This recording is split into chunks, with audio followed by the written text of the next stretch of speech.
everyone. My name is Ramasri Rai. Welcome at MMC. तो guys आज के इस लेक्चर में मैं most 25 important one word substitution को डिस्कस करूंगा। तो गाइज इसका लेक्चर सीरीज शुरू हो गया है, वन बाय वन मैं कोशिश करूंगा आपको ढेर सारे वन वर्ड सब्स्टिट्यूशन कराऊंगा, ठीक है। तो ये हमारा प्रैक्टिस सेट थर्ड है। देखिए, a person who does not want to see the realities of life.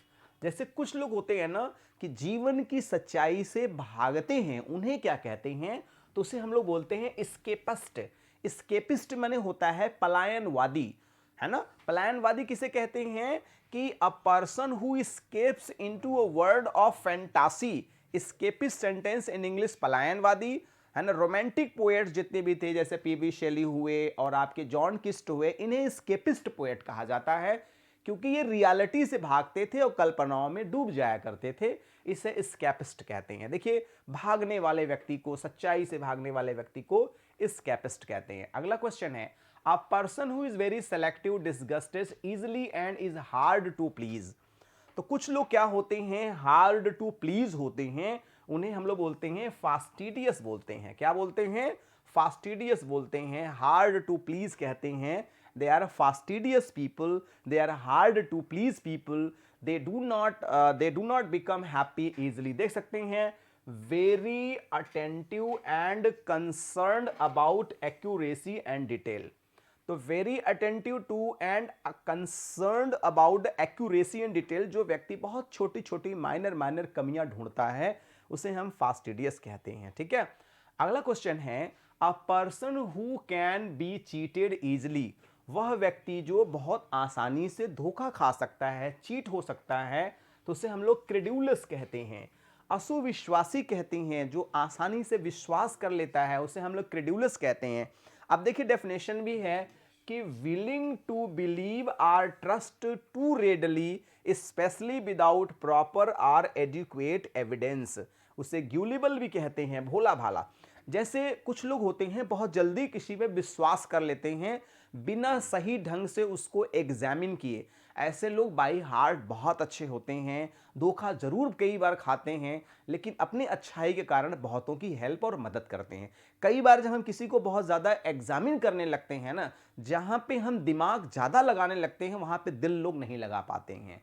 ज़्यादा आप जब दिमाग लगाओगे तो जाहिर सी बात है वहाँ पे आपका दिल लगेगा ही नहीं लगेगा, ठीक है।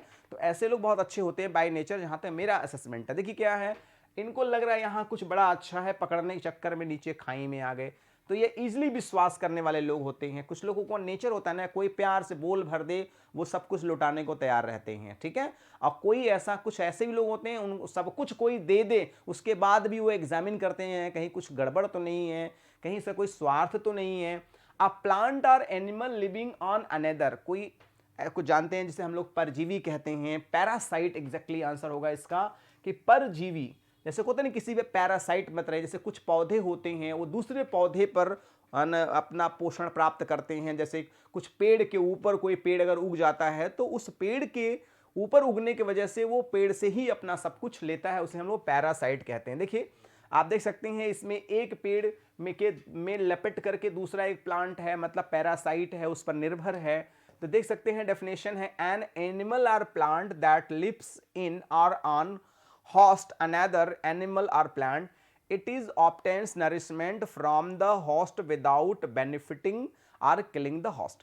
कहते हैं बिना किसी को नुकसान पहुंचाए भी अपना फायदा धीरे धीरे धीरे लेते रहते हैं, ठीक है। अ स्वीट म्यूजिक को इंग्लिश में क्या कहते हैं? अ स्वीट म्यूजिक को हम लोग बोलते हैं मेलोडी। मेलोडी का मतलब होता है मधुर ध्वनि होती है ना, मतलब स्वीट साउंडिंग होती है। देखिए डेफिनेशन भी है, melody is the quality of having pleasant twin. कैसी ट्विन हो? प्लीजेंट ट्विन हो। Her voice was full of melody. कहते हैं ना लोग, उसकी आवाज फुल ऑफ मेलोडी थी। सनानिम्स ट्यूनफुलनेस, म्यूजिक, हार्मनी, बहुत सारे वर्ड है। Physical feature of an era को क्या कहते हैं? उससे बोलते हैं हम लोग टोपोग्राफी बोलते हैं। टोपोग्राफी क्या होता है? डेफिनेशन देख सकते हैं आप, the configuration of the ground to include the relief and all the features of topography and addresses both dry land and the sea floor। तो आप देख सकते हैं जैसे कि धरती पर जो पूरा एरिया और क्षेत्र होता है उसे हम लोग टोपो ग्राफी कहते हैं। डेफिनेशन को आप लिख देंगे, the configuration of the ground to include its relief and all the features topography addresses both dry land and the sea floor. ठीक है, देख सकते हैं ये पूरा एरिया, कहाँ पे पानी है, कहाँ पे समुद्र है, कहाँ पे पेड़ है, कहाँ पे वृक्ष हैं, ये सारी चीज़ें आपको उसमें दर्शाया जाता है टोपोग्राफी के माध्यम से। Release of a prisoner from jail on certain terms and condition. कुछ प्रिजनर वगैरह को आप जानते हैं, है ना, उनको छोड़ा जाता है तो उसे बोला जाता है, क्या कहा जाता है, पैरोल कहा जाता है। तो पैरोल का और डेफिनेशन हम लोग समझेंगे।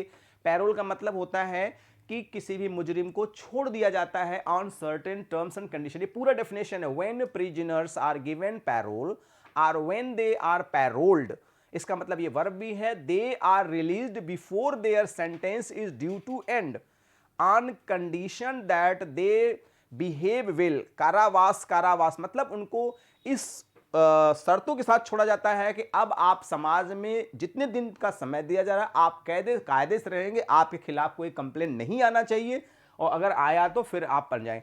If someone is on parole they will stay out of prison if they behave well, है ना, अगर वो अच्छे से बर्ताव करते हैं तो उनको पैरोल पे छोड़ दिया जाता है कुछ दिन के लिए। पैरोल क्या है, तो पैरोल आप समझ गए हैं। डेफिनेशन को समझने के लिए रोक करके वीडियो को अच्छे से समझते जाए, लिखते जाए। साइंटिफिक स्टडी ऑफ फंजाई को क्या कहते हैं, तो उससे साइंटिफिक स्टडी ऑफ फंजाई को माइकोलॉजी कहते हैं। माइकोलॉजी क्या है ये भी देख लीजिए, the branch of botany that studies fungi and fungus caused disease, mycology कहते हैं। पूरा डेफिनेशन है। अब आपको अगर डेफिनेशन समझ में आ गया, ये पूरा इमेज है आपका फंजाई का, तो the branch of botany that studies fungi and fungus cause disease. ठीक है, इससे जो रोग होते हैं, और आप देखिए बहुत सारे टर्म्स हैं, स्टडी ऑफ ब्लड, है ना, हेमेटोलॉजी, ठीक है, study of liver, study of fungus, study of, ये सारे डेफिनेशन भी आप वीडियो को पॉज करके जरूर लिख लीजिए, ये एग्जाम्स में हमेशा आते हैं। ठीक है, अगला वर्ड है a thing kept in memory of a person. किसी की याद में जब कोई चीज रखी जाती है तो उसे मेमोंटो कहते हैं, है ना। A thing kept in the memory of a person, किसी की याद में, किसी के मतलब कहते हैं किसी के चिन्ह में, किसी की याद में, किसी की मेमोरी में कोई चीज दिया, देख सकते हैं निशानी, यादगार, याद दिलाने वाली चीजें। A reminder of past events, तो मोमेंटो बहुत दिया जाता है, जैसे कोई प्रोग्राम कोई करने जाता तो उसे एक मोमेंटो दे दिया जाता है, उसमें कुछ लिखा रहता है, विशेष अतिथि सम्मान, है ना, और देखते ही अक्सर लोग प्राइज इस प्रकार का भी पाते हैं। वर्ड्स इंस्क्राइब ऑन टूम, देखते होंगे कब्र पर बहुत सारी लाइनें लिखी होती हैं, तो उसे हम लोग क्या कहते हैं, एपिथेप कहते हैं। क्या कहते हैं, एपिथेप कहते हैं।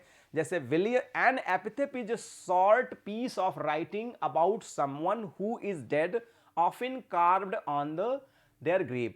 जैसे कोई व्यक्ति मर जाता है तो उसकी कहते हैं ना, कब्र पर एक पत्थर रख दिया जाता है, उस पत्थर पे उसके बारे में डिस्क्राइब किया जाता है। जैसे विलियम शेक्सपियर के बारे में लिखा गया है, good friend for Jesus sake forbear to dig the dust enclosed here, blessed a man, है ना, blessed a man spares the stones and cursed be by the move by bone. तो ये बहुत अच्छी लाइन है, William Shakespeare की है, अक्सर एग्जाम में आता भी है। अगला वर्ड है अ फ्यूनरल बेल, तो उससे हम लोग नेल कहते हैं। आप लोगों ने अगर कंट्री चर्च यार्ड पढ़ा होगा इंटरमीडिएट में तो ये वर्ड वहां आया हुआ है। तो देखिए इसका भी डेफिनेशन में मैंने दे रखा है, the sound made by bell रंग स्लोली स्पेशली फॉर डेथ और फ्यूनरल। दाह संस्कार के समय जो घंटी धीरे धीरे बजाई जाती है उसे ही फ्यूनरल बेल कहते हैं। The sound made by bell रंग स्लोली, धीरे धीरे, स्पेशली फॉर अ डेथ और फ्यूनरल। अ साउंड और sing announcing the death of a person or the end. पूरा डेफिनेशन मैंने आपको इसीलिए दे रखा है जिससे आपकी अंडरस्टैंडिंग बेहतर हो जाए। A speech given at the opening of a ceremony, inaugural होता है, जैसे कोई नेता वगैरह आते हैं किसी चीज के उद्घाटन में तो बड़ा जोरदार भाषण वगैरह देते हैं, तो उसे इनॉग्रल स्पीच भी कहते हैं। देखिए डेफिनेशन देखिए, an inaugural meeting speech is the first one of a new organisation और लीडर। उद्घाटन के समय किया जाने वाला भाषण जो होता है उसे इनॉग्रल स्पीच कहा जाता है या उसे इनॉग्रल कहा जाता है। A person who is pure and clean, वह व्यक्ति जो दिल से मन से बड़ा साफ हो उसे इमैकुलेट कहते हैं। मतलब कहते हैं निष्कलंक व्यक्ति, देख सकते हैं इनकरप्ट, है ना, इनरिप्रोचेबल, है ना, अनस्पॉटेड एंड इमैकुलेट, ये सारे वर्ड के सिनोनिम्स हैं, कभी कभी सिनोनिम्स के भी रूप में आ जाते हैं। A person who has just started learning, वह व्यक्ति अभी जो सीखना शुरू किया है उसे अप्रेंटिस कहते हैं, प्रैक्टिस कहते हैं, कहते हैं भाई अब इनकी अप्रेंटिस चल रही है। नौसुखिया कहते हैं, फ्रेशर कहते हैं, ग्रीनर कहते हैं, नियोफाइट कहते हैं। ये बहुत सारे इसके डेफिनेशन होते हैं जो आपको लर्न करना है, समझना है। A person who is filled with excessive enthusiasm, बहुत ज्यादा उत्साह जो होता है उसे फैनेटिक कहते हैं। फैनेटिक यूथ, जिसके अंदर बहुत ज्यादा जोश हो, जोश में कुछ भी कर डालें। धर्मांध भी होते हैं वो, क्योंकि जोश में कुछ भी करने को तैयार हो जाते हैं, उसे फैनेटिक कहते हैं। ठीक है, किसी को मारने मिटने को भी तैयार हो जाते हैं, तो मार्क्ड बाय एक्सेसिव, देख सकते हैं बच्चे हैं ये भी बहुत फैनेटिक होते हैं, एक्साइटेड होते हैं कुछ भी करने के लिए बिना डरे। A person who is appointed by two party to solve a dispute, जैसे गांव में झगड़ा हो जाता है तो बहुत पहले, अब तो बहुत कम हो गया, दो पार्टी को बुलाते थे, दोनों पार्टी के लोग एक पंच को बुलाते थे तो आर्बिट्रेटर होते थे, तो उसे आर्बिट्रेटर माने होता है पंच होता है। अभी भी बहुत पुराने गांव में बहुत कुछ ही लोग लेकिन पंच को बुलाते हैं। अब तो सब पढ़े लिखे स्मार्ट हो गए इसलिए जल्दी नहीं बुलाते हैं कि अगर हम पंच बुला लेंगे तो हमारी बेइज्जती हो, इससे बढ़िया कोर्ट में चलो, है ना, जिससे बढ़िया वकील जज सब मिल करके अच्छे से लूटेंगे तो उसमें ज्यादा मजा आएगा, है ना।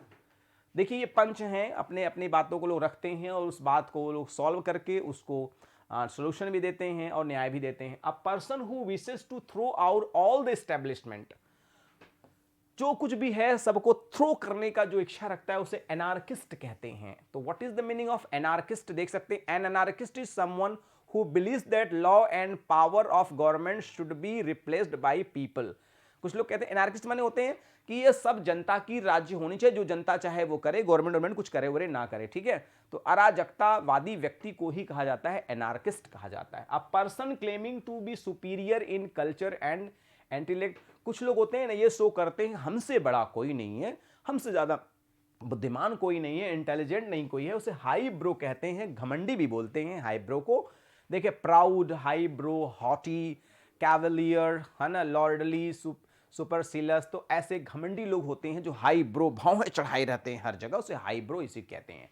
अ person who is bad in spelling, तो काकोग्राफिस्ट, कैलीग्राफिस्ट जिसकी हैंडराइटिंग सुंदर हो, और काको माने होता है बैड, और काको जब बैड हो गया तो हैंडराइटिंग अपने आप बैड हो गई। तो ग्राफोग्राफिस्ट माने होता है बैड हैंडराइटिंग, वह व्यक्ति जिसकी हैंडराइटिंग बैड हो, ठीक है। जैसे कुछ लोगों लिखते ही हैं, कुछ तो ऐसे महानुभाव होते खुद ही लिख के नहीं पढ़ पाते हैं हम लिखे क्या हैं, ठीक है। देखिए अभी इस हैंड राइटिंग को समझ के बता दीजिए क्या लिखा है, समझ गए हो तो कमेंट करके बताइए कितनी अच्छी हैंड राइटिंग है ना। अगला है a person leaving his native country to settle in another country, जब हम अपना देश छोड़ के दूसरे जगह जब जाते हैं तो उसे एमिग्रेंट कहते हैं, ठीक है। क्या होता है एमिग्रेंट, जब हम अपना देश छोड़ के दूसरे जगह जाते तो एमिग्रेंट कहते हैं।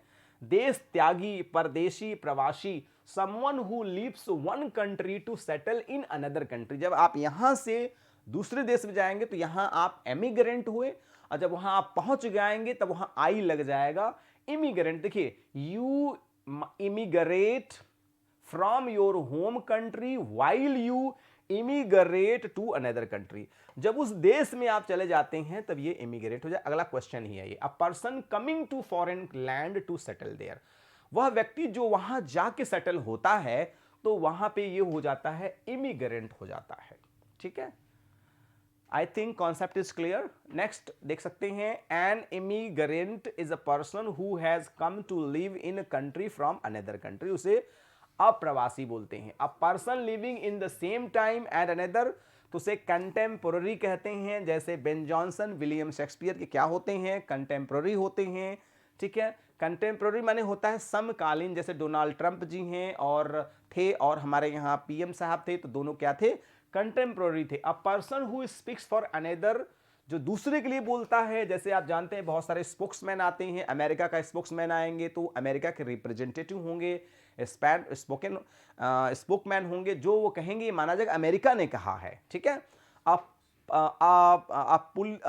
पुलिस स्पोक्समैन या spokesman for the government denied the rumour, क्योंकि जैसे प्रवक्ता ने कहा, वक्ता ने कहा कि भाई गवर्नमेंट में जो रूमर फैलाया गया है वो रूमर पूर्णतः गलत है।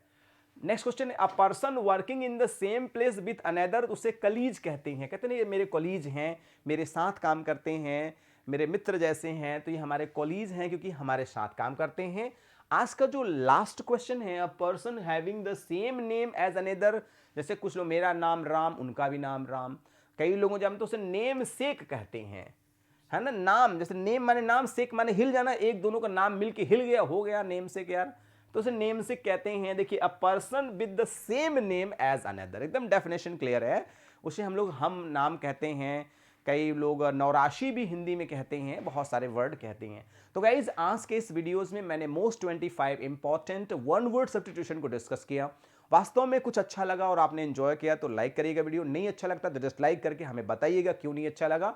एंड गाइज, अगर आप नए हैं तो please subscribe the channel and press the bell icon so you'll be notified with all latest videos. One more request, please send this link to your friends, near, dear and sweetheart one. And finally, you must give your feedback like Guru Dakshina and I'll be working according to that comment. So thanks for joining with me. Good day all and take care all.